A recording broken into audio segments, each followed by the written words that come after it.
5 petites conférences et on commence de l'espace. On commence par le système solaire. Thérèse Encrenaz, qui a dirigé l'observatoire, non, était vice-directrice de l'Observatoire de Paris pendant des années. L'Observatoire de Paris, c'est un des établissements de PSL, qui est astrophysicien, médaille d'argent du CNRS, qui a écrit beaucoup de livres vraiment très pédagogiques sur l'histoire du système solaire. Je leur ai dit, je l'ai dit à chaque fois, il y a aussi un astéroïde qui porte son nom. C'est pas tout le monde qui a un astéroïde dans le ciel qui s'appelle, bon, le nom officiel c'est 5443.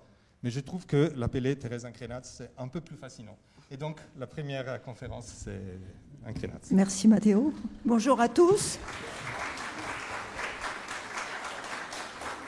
Donc, rapidement, je vais vous présenter en quoi l'eau a joué un rôle très important dans l'origine et l'évolution du système solaire. Et en gros, il y a 2 thèmes que je voudrais retenir. En ce qui concerne l'origine, c'est l'eau, en fait, par ses changements d'état, de gaz à glace, qui a marqué la différence entre les planètes telluriques et les planètes géantes. Je vais y revenir.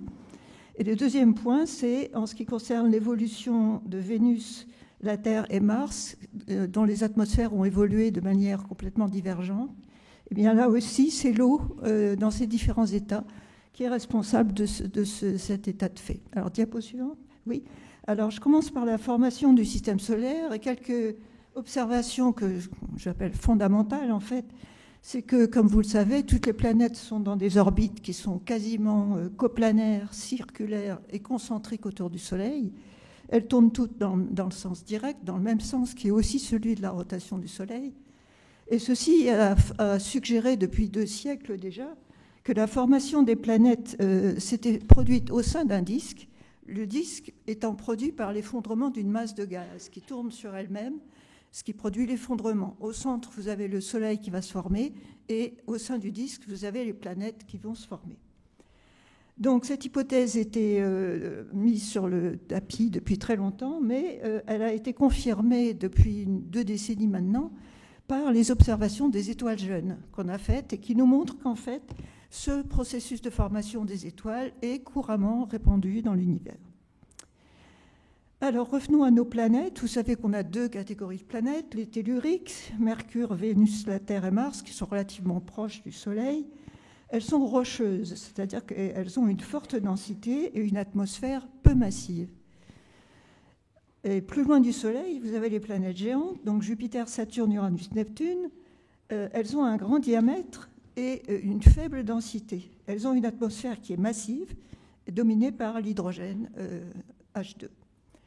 Alors on peut expliquer ça grâce à un scénario qui est maintenant couramment accepté, selon lequel les planètes se forment au sein d'un disque. Le disque contient essentiellement de l'hydrogène, mais aussi des poussières, des grains, à partir de l'accumulation de particules solides. Et le mot solide est important parce qu'il explique ce qui se passe après.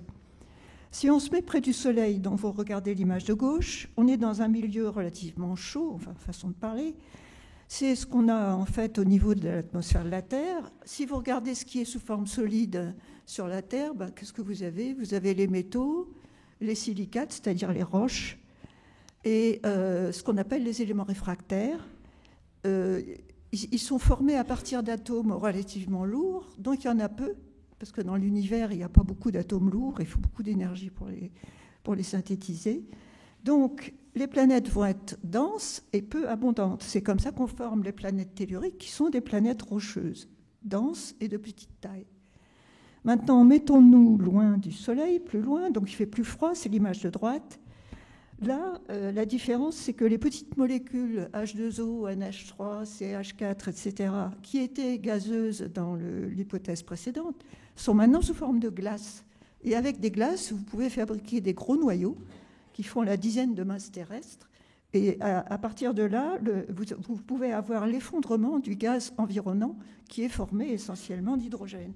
Et c'est comme ça qu'on forme tout naturellement des planètes géantes qui vont être peu denses et très volumineuses.